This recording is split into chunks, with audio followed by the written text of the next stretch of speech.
quoi? Il dormait. Jésus dormait. Bien aimé, Jésus était dans la barque. Ils étaient dans la même barque. La même barque. Il n'y avait pas deux barques. Une barque pour Jésus, une barque pour les disciples. Non. Ils étaient dans la même barque. La même. Dans le lit, les disciples, ils avaient peur. Jésus, il dormait. Toi, tu choisis l'attitude de qui? Les disciples ou de Jésus? Quand ça va arriver, tu vas dire Jésus. Tu vas voir l'attitude de Jésus. Parce que chrétien, quand c'est l'autre qui a les problèmes, on prend les versets. La Bible dit, quand c'est l'autre qui est touché, et quand c'est toi-même, tu oublies les versets. Quand on vient te dire ça, dis non, mais je connais tout ça. Je connais tout ça, mais là c'est trop fort. C'est maintenant. Jésus avec toi dans la barque. Alléluia. Amen. Jésus a dit, passons ensemble à notre bord. Donc lorsque ces mouvements seront là, Jésus sera avec toi. Amen. Puisqu'il est avec toi, il a dit on va ensemble. Donc il est avec toi. Alléluia. Amen. Verset 39. S'étant réveillé, il menaça le vent et dit à la mer, silence, tais-toi. Et le vent cessa et il y eut un grand calme. Regardez l'attitude de Jésus et regardez l'attitude des disciples. Jésus sait qui il est. Quand il y a les vents, quand il y a les tourbillons, Jésus, il sait qu'il a autorité sur les tourbillons, il a autorité sur les vents, il a autorité sur les marées. Alléluia. Amen. Quel que soit le vent qui va se lever, la Bible dit Jésus menaça. Alors lève-toi et menace. Alléluia. Amen. Tu vas voir l'attitude de Jésus. Voici l'attitude de Jésus. Il dort dans le calme. Bien aimé, il menace, c'est à cause des disciples. S'il était seul, il dormait tranquillement. Le vent n'a qu'à souffler. Le tourbillon n'a qu'à tourner. Il dort. Mais il menace le vent et l'emmène à cause des disciples parce qu'ils avaient peur. Lui n'avait pas peur. Donc si tu as peur, menace. Sinon, tu restes tranquille, rien ne t'arrivera. Amen. Alléluia. Amen. La Bible dit, le diable rôde comme un lion, comme un lion rugissant. La Bible ne dit pas que le diable est un lion rugissant qui tourne autour de toi. Il dit non, il rôde comme. Donc c'est pas un lion. Il n'a qu'à rôder autour. Mais toi, reste au calme. Amen. Alléluia. Amen.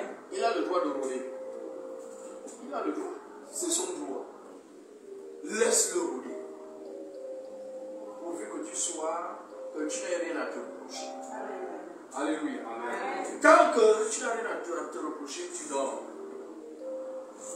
Tu dors tranquille. Il va rouler, il sera fatigué, il va partir. En attendant un autre moment favorable. Alléluia. Amen. Il revient toujours. Donc, quelle sera ton attitude? Le vent souffle, quelle est ton attitude? Le vent va souffler, peut-être pas sur toi, peut-être sur les enfants. Peut-être sur la famille, les oncles, papa, maman, les tantes, ça souffle. Quelle sera ton attitude? On parle de 2027 là. Parce qu'on a fini avec 2024. Quelle sera ton attitude? Le vent va souffler, forcément. Non, il n'y a pas d'année tranquille, que tout roule du début à la fin. Il faut bien qu'on écoute, regarder. À la fin, Jésus dit quoi? Puis il leur dit, pourquoi avez-vous ainsi peur? Comment n'avez-vous point de foi? C'est une question de foi. Dans un moment donné, Dieu va vouloir éprouver ta foi. Donc, il t'envoie même les vents. Il laisse le diable envoyer ses vents. Ces tourbillons. Il laisse Satan rôder autour de toi.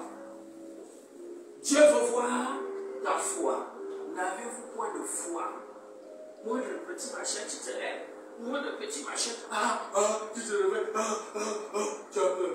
Camarade, tu as peur de qui? De quoi? Au nom de Jésus, au nom de Jésus. Camarade, le nom de Jésus est trop précieux pour gaspiller ça pour n'importe quoi. Tu ne prends pas un fusil pour tuer le moustique. Un moustique. Il te fait à l'oreille. Tu vas prendre le fusil, allez.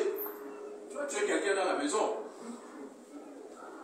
Alléluia. Amen. Une simple gifle, le moustique est mort. Ne gaspille pas pour le nom de Jésus pour rien. Le nom de Jésus. Alléluia. Amen. Mais pourquoi Jésus dit-il passons à l'autre bord? Il y a quoi à l'autre bord? Il y a quoi à l'autre bord? Qu'est-ce que Jésus réserve aux disciples à l'autre bord? Chapitre 5, verset 1. La Bible dit ils arrivèrent à l'autre bord. Ils sont arrivés. Jésus a dit passons à l'autre bord. Chapitre 5, verset 1, la Bible dit ils arrivèrent à l'autre bord de la mer, dans le pays des Gadaréniens. Aussitôt que Jésus fut hors de la barque, il vint au-devant de lui un homme sortant des sépulcres et possédé d'un esprit impur. Alléluia. Amen. Donc à l'autre bord, il y a des gens qui sont possédés. Il faut bien sûr. Ça va quelque part. À l'autre bord là-bas, il y a des gens qui sont possédés. Il y a des gens qui sont possédés. Dieu a besoin de toi pour leur délivrance. Amen. Dieu a besoin de toi. C'est pourquoi il te dit allons à l'autre bord. Dis allons à l'autre bord. Il y a des gens qui souffrent dans les maisons. Il y a des gens qui souffrent dans les hôpitaux. Il y a des gens qui sont dans les rues. Comme le disait le frère tout à l'heure, dans le témoignage du frère. Quelqu'un, il vient avec la bouteille. Il a déjà cassé. Est-ce qu'il est normal? Est-ce que cette personne est encore normale? Est-ce que cette personne a tous ses sens? Est-ce que cette personne, est-ce qu'il est encore comme Dieu l'a créé? Quelqu'un prend la bouteille, il casse. Et il marche comme ça, là, avec ça. Il est possédé maintenant. Il ne faut même pas penser que non, c'est la colère. Il est possédé. Alléluia. Un homme normal, avec son esprit, son âme et son corps, sans un autre esprit, ne peut pas faire ça. Jamais. Il est déjà animé de notre esprit. Et ces gens-là, ils ont besoin d'être délivrés. Jésus les aime. Jésus dit passons à l'autre bord pour aller voir ces gens-là. Aller délivrer ces gens-là. En 2025, Dieu a besoin de soldats. Amen. Tu as besoin de guerriers. Amen. Pour aller sur le terrain. Amen. Aller dans les hôpitaux. Amen. Aller à Mélène où il y a les fous là-bas. Dieu a besoin de vous. Amen. Alléluia. Amen. Ce qui va se passer après, le fou va courir vers Jésus. L'homme de Gadara, cet homme possédé, va courir vers Jésus. Et Jésus va lui apporter la délivrance. Il va le délivrer. Alléluia. Amen. C'est ce que Dieu attend. En 2025, bien aimé, il faut t'attendre à ça. Il faut t'attendre à ça. Il a dit, il a entendu la voix qui lui disait ne passe pas par là-bas. Camarade, la prochaine fois, la voix va te dire il faut passer là-bas. Il faut passer par là-bas. Il faut aller faire le fou là. Il faut aller là-bas. Il ne faut pas le fouiller. Oui. Parce que tu nous à prier pour nos enfants là. Amen. Il faut arrêter de fuir. En 2021, on ne fuit plus. Amen. On va faire. Amen. Alléluia. Amen. C'est ce qui va se passer. Donc il faut te préparer. Prépare-toi. Dans le silence avec Dieu. Amen. Il faut te préparer. Actes des Apôtres, chapitre 8. Regardez. Le problème souvent, c'est que quand on parle de ces choses-là, tout de suite, quelqu'un est en train de dire dans son cœur, ça là, ce n'est pas pour moi. Ça là, c'est pour les pasteurs, les prophètes, c'est pour les hommes de Dieu, les points de Dieu, comme on aime les gros mots là. Et surtout que là, c'est Jésus même qui a délivré le Gadarène. C'était même pas un disciple, c'était Jésus. Donc, moi je ne suis pas Jésus.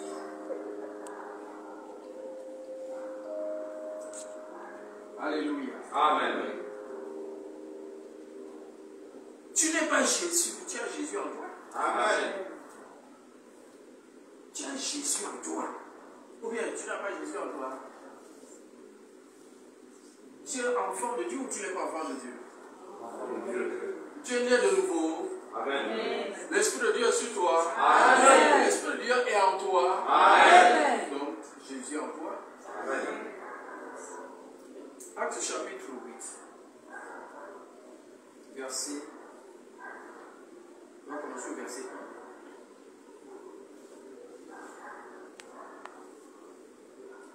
Saul avait approuvé le meurtre d'Étienne. Donc nous sommes là, Étienne vient de mourir, il vient d'être lapidé. Saul de Tarse était présent quand Étienne a été lapidé. Et la Bible dit qu'il avait approuvé le meurtre. Donc l'homme qui va devenir un chapitre plus loin, Paul.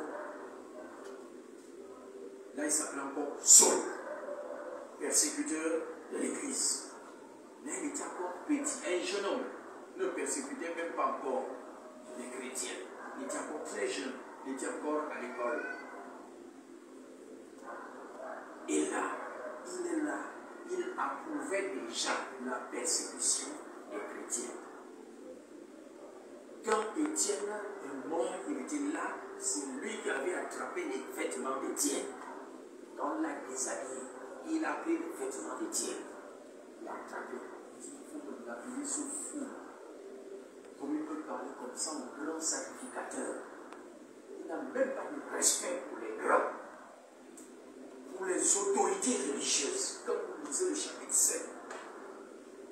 La façon dont Étienne parle, rempli du Saint-Esprit, il n'a pas peur.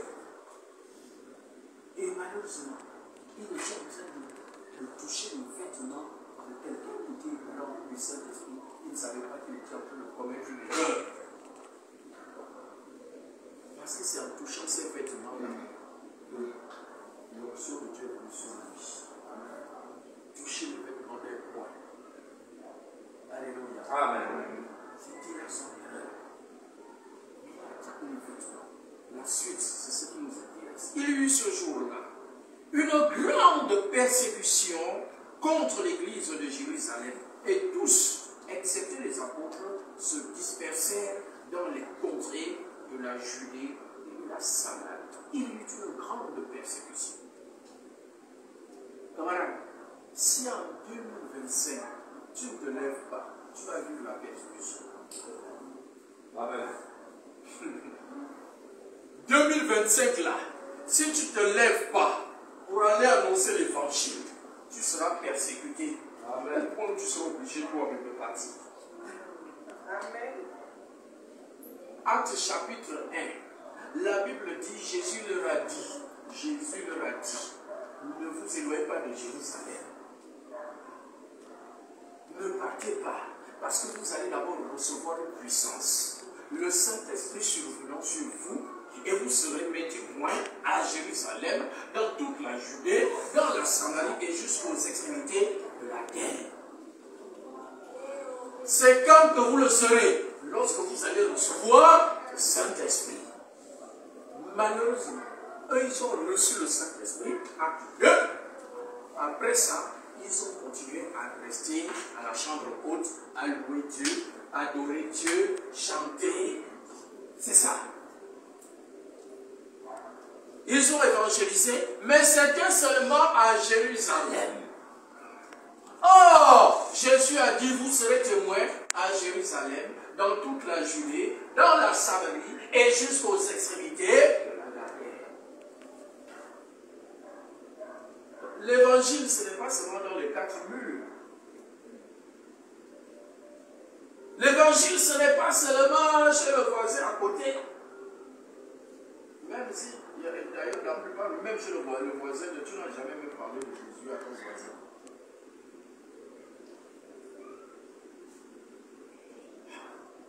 Et ils sont restés à Jérusalem comme ça là. Et voici comment la persécution a commencé. Pourquoi? Parce qu'ils n'ont pas obéi. Parce qu'ils n'ont pas obéi à ce que Jésus a dit. Jésus a dit à Jérusalem, ensuite dans toute la Judée, et dans la Samarie, et jusqu'aux extrémités de la terre. Ils sont restés sur place. Jésus a provoqué la persécution. Vous êtes sur place. Vous êtes là, vous annoncez l'évangile seulement là, au même endroit, au même endroit, au même endroit. Les souverains sacrificateurs se sont levés, ils ont arrêté Pierre, ils ont arrêté Jean, ils ont tué Jacques. C'est quand ils ont tué Jacques, ils ont dit, affaire là, ça devient grave.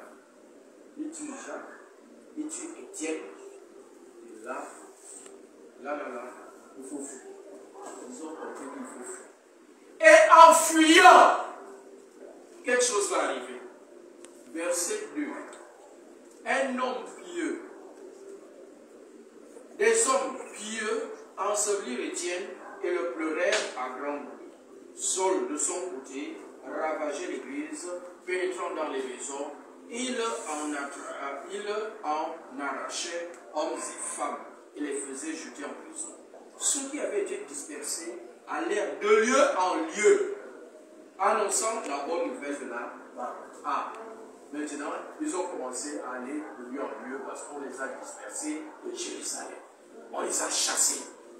Ils ont fui parce que la mort d'Étienne, la mort de Jacques, on ne peut plus rester là. Bien-aimés, 2025, il ne faut pas rester sur place. Il faut partir. Sinon, c'est la persécution qui viendra. Oui, tu seras obligé de fuir, de partir toi-même. Et quand tu vas partir là, tu vas aller évangéliser. Amen. Verset 5.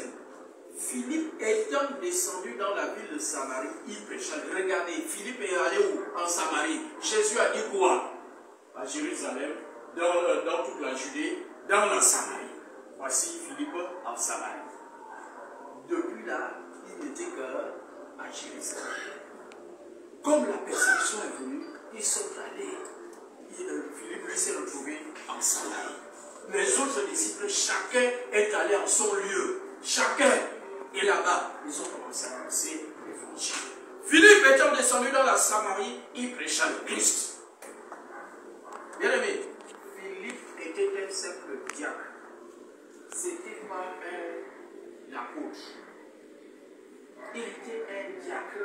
C'est lui, quand il y avait, comme l'église était devenue, maintenant il y avait plein de fidèles dans l'église, lui s'occupait de distribuer les vêtements, la nourriture aux pauvres. Il ne prêchait pas. Il n'était pas apôtre.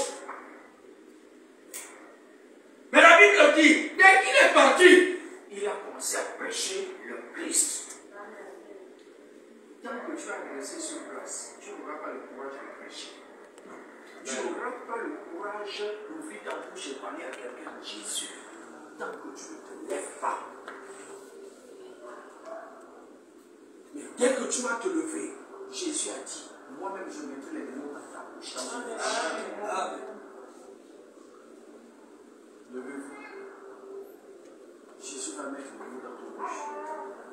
Alléluia. Amen.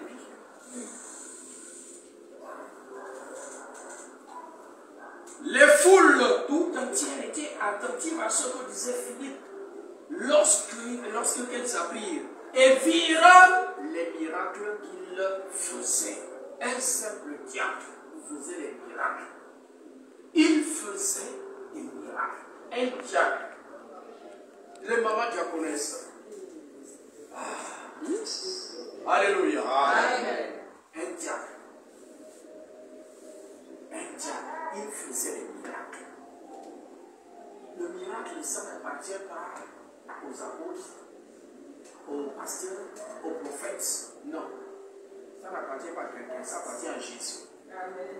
Le miracle appartient à Jésus. Donc si tu crois en Jésus, le miracle t'appartient. Amen. Philippe, il arrive en Samarie, prêche. Et alors, le Seigneur a dit, lorsque vous irez, voici les miracles qui accompagneront ceux qui auront cru. Il est parti, les miracles l'accompagnent. Les miracles l'accompagnent. Il a osé partir. Il a osé ouvrir la bouche. Il a prêché le Christ. Et c'est parce qu'il a prêché le Christ vient maintenant confirmer sa parole. Amen. Par des miracles. C'est ce qui t'attend en 2025. Amen. Alléluia. Amen. Car des esprits purent sortir de plusieurs démoniaques en poussant des grands cris. Et beaucoup de paralytiques et de boiteux furent guéris. Des guérisons. Que cela soit ton partage. Amen. Cette onction soit ton partage. Amen. Cette année 2025. Amen. Alléluia. Amen. C'est ce que le Seigneur nous réserve. Amen. Mais on doit être connecté à tout. Amen. On doit être connecté au Seigneur. Alléluia. Amen. Autre chose. Genèse, chapitre 47.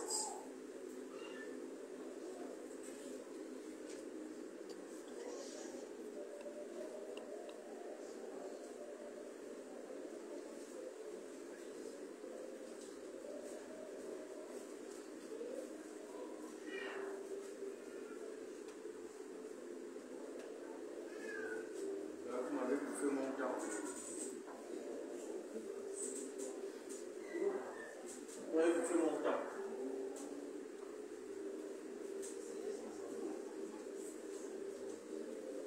Alléluia. Amen.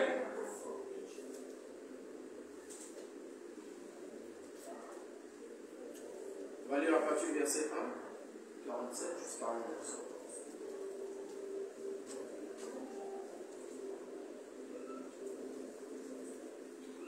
Genèse 47, verset 1 à 11. Puis Joseph alla avertir Pharaon et lui dit: mes frères et mon père sont arrivés du pays de Canaan avec leurs brebis et leurs bœufs et tout ce qui leur appartient. Et les voici dans le pays de Goshen. Il prit 5 de ses frères et les présenta à Pharaon. Pharaon leur dit: quelle est votre occupation? Ils leur répondirent à Pharaon: tes serviteurs sont bergers, comme l'étaient nos pères. Ils dirent encore à Pharaon: nous sommes venus pour séjourner dans le pays parce qu'il n'y a plus de pâturage pour les brebis de tes serviteurs, car la famine s'appesantit sur le pays de Canaan. Permets donc à tes serviteurs d'habiter au pays de Goshen. Alors donc, nous sommes au temps où Joseph se retrouve en Égypte, et plus tard, sa famille va venir le rejoindre parce que la famine frappe tout le monde entier. La famine frappe le monde entier. Et donc, Canaan, la nourriture ne se trouve que dans un seul pays, c'est en Égypte, grâce à Joseph, à la sagesse divine qu'avait Joseph. Là-bas, il y a la nourriture. Alléluia. Amen. Alors, Jacob, donc le père de Joseph, et tous les frères de Joseph sont allés retrouver Joseph en Égypte. Et lorsqu'ils arrivent là-bas, Joseph leur donne un endroit à occuper. C'est cet endroit qui s'appelle Goshen. Dis, vivez là-bas. C'est la meilleure partie du pays. C'est la meilleure partie du pays. Alléluia. Amen. Amen. C'est la meilleure partie du pays. Amen. C'est là-bas où Jacob et ses fils sont allés rester. Parce que Dieu a mis quelqu'un devant. Joseph. Dieu a envoyé quelqu'un devant. Et c'est Joseph, puisque c'était lui, le gouverneur déjà de l'Égypte, il a placé ses frères là où, là dans la meilleure partie du pays. Alléluia. Amen. Que Dieu fasse de toi Joseph. Amen. Amen. Qu'en 2025, Dieu fasse de toi Joseph. Amen. Mais lorsque Dieu t'élèvera comme Joseph, sache que tu dois réserver la meilleure part à tes frères dans la foi. Amen. Amen. C'est ça. Quand Dieu te place quelque part, c'est parce qu'il faut que les enfants de Dieu soient là. Amen. Les enfants de Dieu. Parce que Dieu veut prendre possession du pays. Dieu prend possession du pays par ses enfants. Amen. Il place ses enfants dans les endroits stratégiques. Donc si tu es celui-là que Dieu a positionné, qu'on peut appeler une porte, tu es la porte à travers laquelle Dieu va passer pour prendre possession du lieu. Et à partir de toi, Dieu va envoyer d'autres. Donc sois la porte. Amen. Amen. Mais sache que tu n'es pas là-bas pour toi seul. Amen. Ce n'est même pas pour toi, c'est pour Dieu. Amen. Dieu enverra d'autres. Ne les rejette pas. Alléluia. Amen. C'est ce pays-là, ce meilleur endroit qui s'appelle Goshen. Goshen. Que Dieu te place dans Goshen. Amen. Amen. Dieu te donne Goshen. Amen. Alléluia. Amen. Pharaon dit à Joseph au verset 5, ton père et tes frères sont venus auprès de toi. Le pays d'Égypte est devant toi. Établis ton père et tes frères dans la meilleure partie du pays. Qu'ils habitent dans le pays de Goshen. Et si tu trouves parmi eux des hommes capables, mets-les à la tête de mes troupeaux. Alléluia. Amen. Pharaon a dit à Joseph, la seule chose qui va nous différencier, qui va faire en sorte que je sois au-dessus de toi, c'est le trône. Sinon, c'est toi qui gouverne l'Égypte. C'est toi le chef ici. Moi, il n'y a que le trône seulement. La couronne seulement. C'est ça qui est au-dessus de toi. Mais c'est toi qui prends les décisions dans tout le pays. C'est toi qui décides. Parce que je vois en toi l'esprit d'un Dieu supérieur. Amen. Une sagesse supérieure. Amen. Alléluia. Amen. Et Dieu te donne une sagesse supérieure. Amen. À Joseph, à Daniel. Amen. Alléluia. Amen. Que là où Dieu va te placer, même si tu n'es pas le chef des chefs, mais que le chef te dise que c'est toi qui contrôle tout. Amen. C'est toi qui décides de tout. Amen. Alléluia. Amen. Et une fois que le chef te le dit, toi aussi tu dis, bon, tu regardes au milieu de toi, est-ce que j'ai des collaborateurs chrétiens? Tu vois, on a l'esprit de Dieu. Donc tu dois savoir que celui-là, c'est un enfant de Dieu. Celui-là, il ne l'est pas. Celui-là, c'est l'enfant de Dieu. Celui-là, il ne l'est pas. Et puis, tu vas chercher d'autres que Dieu va envoyer. Seigneur, envoie-moi. Envoie tes enfants. Ça, je suis en train de te parler de 2027. Amen. Je ne raconte pas des histoires. Je parle de 2027. Amen, papa. Jésus. Alléluia. Amen. La Bible le dit. verset 7. Joseph fit venir Jacob son père et le présenta à Pharaon. Et Jacob bénit Pharaon. Pharaon dit à Jacob, quel est le nombre de jours des années de ta vie? Jacob répondit à Pharaon, les jours des années de mon pèlerinage sont de 130 ans. Les jours des années de ma vie ont été peu nombreux et mauvais, et ils n'ont point atteint les jours des années de la vie de mes pères durant leur pèlerinage. Regardez, il trouve que 130 c'est peu. 130 ans de vie. Il trouve que c'est peu. Mais nous, là, dès que tu arrives même à 60, tu vas déjà beaucoup donner. Alléluia. Amen. Jacob bénit encore Pharaon et se retira de devant Pharaon. Joseph établit son père et ses frères et leur donna une propriété dans le pays d'Égypte, dans la meilleure partie du pays, dans la contrée de Ramsès, comme Pharaon l'avait ordonné. Amen. Amen. Verset 27, la Bible dit, Israël habita. Israël, c'est Jacob. Donc Jacob et ses enfants. Israël habita dans le pays d'Égypte, dans le pays de Goshen. Ils eurent des possessions. Ils furent féconds et multiplièrent beaucoup. Alléluia. Amen. Ils eurent beaucoup de possessions. Ils eurent des possessions. Ils furent féconds et multiplièrent beaucoup. Alléluia. Amen. Que Dieu te donne beaucoup de possessions en 2025. Dieu te donne beaucoup de possessions. Au nom de Jésus. Ils furent féconds et multiplièrent beaucoup. Au point où la Bible dit, lorsque les fils d'Israël sont sortis d'Égypte, les Égyptiens ont eu peur. Les Égyptiens ont dit, ils ne font que ce que tu veux, bientôt ils vont nous dépasser. Alléluia. Amen.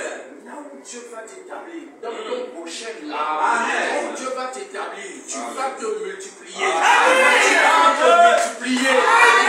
C'est nombreux au nom de Jésus. Que la fécondité soit ton partage. Alléluia. Amen. Exode chapitre 8. Goshen, c'est beau Goshen. C'est la meilleure partie du pays. Amen. Alléluia. Amen.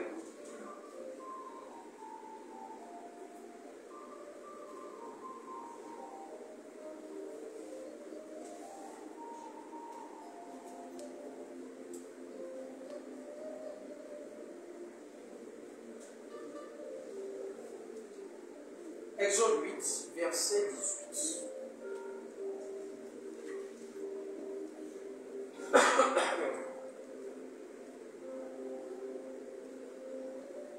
On va commencer au verset 16. Il est écrit, l'Éternel dit à Moïse, lève-toi de bon matin et présente-toi devant Pharaon. Il sortira pour aller près de l'eau.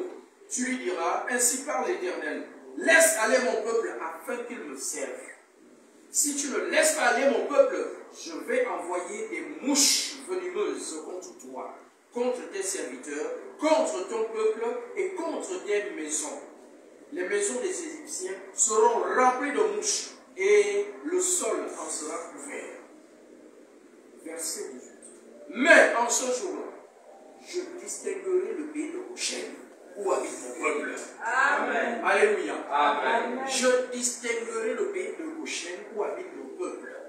Alors qu'il y aura les mouches partout dans l'Égypte, mais au pays de Goshen où il y a le pays où il y a les enfants d'Israël, il n'y a pas de mouches. Amen. Alléluia. Amen. Même lorsque les épidémies vont frapper, elles ne t'atteindront pas. Amen. Aucune épidémie ne t'atteindra. Amen. Aucune maladie. Amen. Au nom de Jésus. Alléluia. Amen. En ce jour-là, je distinguerai le pays de Goshen où habite mon peuple, et là, il n'y aura point de mouche, afin que tu saches que moi, l'Éternel, je suis au milieu de ce pays. Amen. Alléluia. Amen. Chapitre 9. On va terminer par là. verset 26. Ce fut seulement dans le pays de Goshen où étaient les enfants d'Israël qu'il n'y eut point de graine. Donc c'était un autre fléau que Dieu avait envoyé en Égypte. Mais aucun de ces fléaux, bien aimé, aucun fléau n'est arrivé au pays de Goshen. Le pays de Goshen, c'était une partie, donc un territoire de l'Égypte. Ils étaient tous en Égypte. Dieu envoie les plaies dans l'Égypte, mais les plaies n'arrivent pas au pays de Goshen. Amen. Alléluia. Amen. En 2026, nous soyons cachés dans Goshen. Amen.